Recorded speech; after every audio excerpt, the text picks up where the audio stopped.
আমার কাকুর ছেলে মেয়েরা নদী যাবে বলে আমার বাড়িতে এসে হাজির হয়ে গেছে। আর এটা হচ্ছে বিটের রস।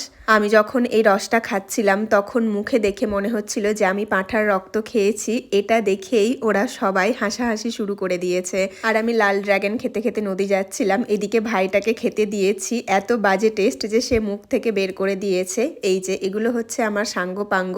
রাস্তায় যেতে যেতে বোনটা সেটাফিলের অ্যাডভার্টাইজ দেখাচ্ছে আমাদের সবাইকে। এটা হচ্ছে আমাদের নদী। নদীতে দেখো মহিষ নামিয়ে দিয়েছে, তাই আমরা ভাবছিলাম কোথায় স্নান করব। বাচ্চাগুলোকে বালি নিয়ে খেলতে দেখে আমারও ছোটবেলা মনে পড়ে গেল। আর নদীতে দেখলাম একটা মরা মাছ, যেটা অনেকক্ষণ আগেই মারা গেছে, শুকিয়ে কড়া হয়ে গেছে। এদিকে বোন আর ভাইয়েরা নদীতে গিয়ে শুরু করে দিয়েছে জলে লাফানো। আর আমি এদিকে শ্যাম্পু করছিলাম। নদীতে শ্যাম্পু করতে ভালো লাগে, চুল ধুতে অনেক সুবিধা হয়। আমাদের সবার স্নান হয়ে গেছে, এখন ওদের স্কুল ছুটি আছে বলে ওদেরকে যে কোনো সময়ই পাওয়া যায়। স্নান করে চুল মুছে নিয়ে বাড়ির পথে রওনা দিলাম।